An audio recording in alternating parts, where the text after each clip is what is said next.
This is session 4 of stage 2 of our Road to Quran Mastery series.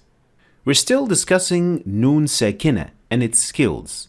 We started with the easiest skill, and that is Idgham. And today we'll have our final lesson about Idgham, which is an extremely common phenomenon in the Quran, and it is very important to get every bit of it correctly. So let's get started. As you should know by now that Idgham with Nuun sakinah means that the Noon is merged or fused with these 6 letters.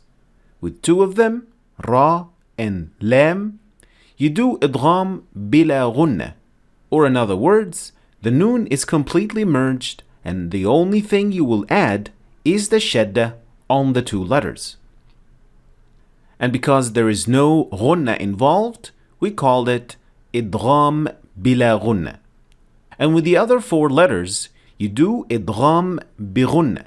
And we learned that ghunna is that air coming out of your nostrils when extending for 2 harakat. And today, we'll mainly discuss the exceptions of these rules. First, in 4 positions in the Quran, you do not apply Idgham bi ghunna, specifically when it occurs in the middle of a word. So as you can see in these 4 words, there is a Noon sakinah, and after it there is Waw and Ya. Still, you're not going to apply any Idgham. So when you pronounce these words, it would be wrong to perform Idgham in spite of the fact that Noon sakinah is actually followed by Ya and Waw, which are 2 of the Yarmalun letters that we learned last time. So it would be wrong to say Dunya or Siwan. This is not correct. And this is how you should recite them. أولئك الذين اشتروا الحياة الدنيا بالآخرة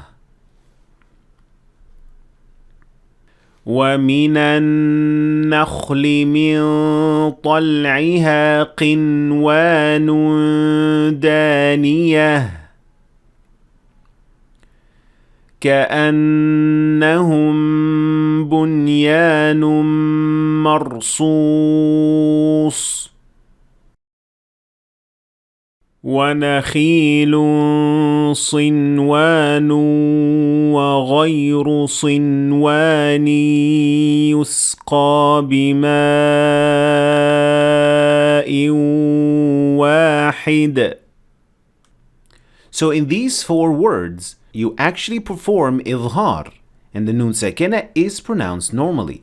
And that's why you also see the Noon sakinah with the sukun sign, signifying the fact that you'll have to do Idgham in this position, like we've learned in session 1. Next, as we've learned in session 4 from stage 1, that the separated letters which come at the beginning of some surahs should be pronounced as full words. And as it happens, some of these words end with Noon sakinah, like in Surah Al-Qalam and Surah Yasin. And the question here is, do we still apply the rules of Idgham when you keep on reading and linking the separated letter with the following word? Since in Surah Al-Qalam and Yasin, the Noon sakinah is actually followed by Waw. And the answer to this question is that both are correct, whether you perform Idgham or if you perform Idgham by showing the Noon. But you must realize that it really depends on which tariq you're learning. So for example, if you're learning Hafs an Asim from tariq al-Shatibiyya, then you will not perform Idgham, and you would say Noon wal qalami wa ma yasturun. But if you're learning Hafs an Asim from tariq Tayyibatun Nashr, then you would indeed perform Idgham, and you would then say ياسين والقرآن الحكيم. So both of these instances are correct. However, if you are not learning a certain tariq, then I recommend sticking to the first option, which is not merging with the following word, since Hafs an Asim from tariq al-Shatibiyya is more common. Finally, we know that when Noon sakinah is followed by another Noon, you would then perform Idgham bi Ghunna.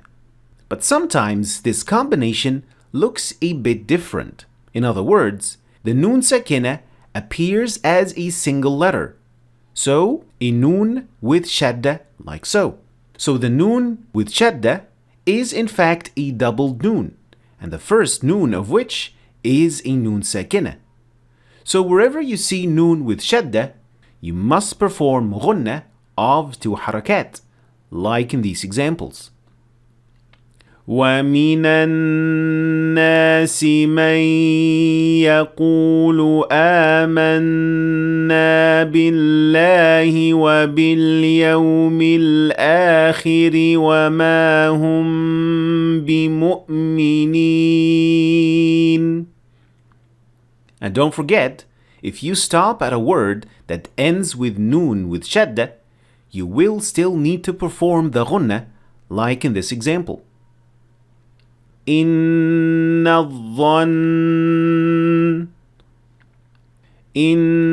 الظن لا يغني من الحق شيئا. And now it's time for the recitation of this session. In today's session, we'll try to implement all the rules we've learned about Idgham. So Idgham bi Ghunna and Idgham bila Ghunna. And today we'll recite from Surah Yunus, from the 11th juz.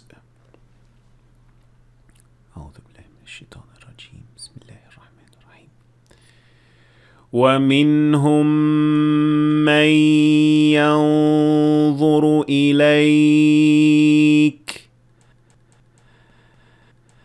أَفَأَنْتَ تَهْدِي الْعُمْيَ وَلَوْ كَانُوا لَا يُبْصِرُونَ إِنَّ اللَّهَ لَا يَظْلِمُ النَّاسَ شَيْئًا وَلَكِنَّ النَّاسَ أَنفُسَهُمْ يَظْلِمُونَ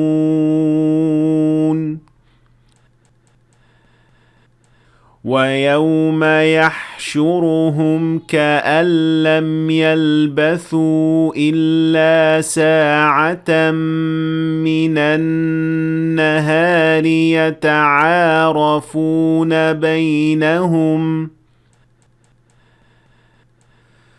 قَدْ خَسِرَ الَّذِينَ كَذَّبُوا بِلِقَاءِ اللَّهِ وَمَا كَانُوا مُهْتَدِينَ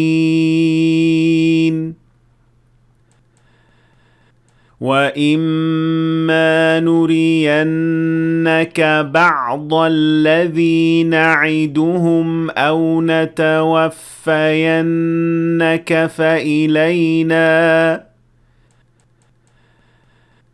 فإلينا مرجعهم ثم الله شهيد على ما يفعلون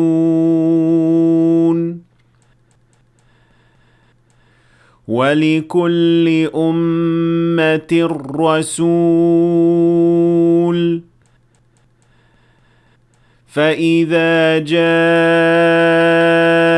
رسولهم قضي بينهم بالقسط وهم لا يظلمون.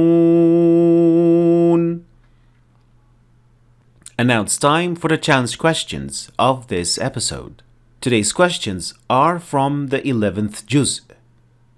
The first question: It is He who made the sun radiant and the moon a light, and determined phases for it, that you may know the number of years and the calculation. God did not create all this except with truth. He details the revelations for a people who know. The second question. God is sufficient witness between us and you. We were unaware of your worshipping us. Were you able to find the corresponding verses with these translations? Let me know in the comments below. Thanks for watching.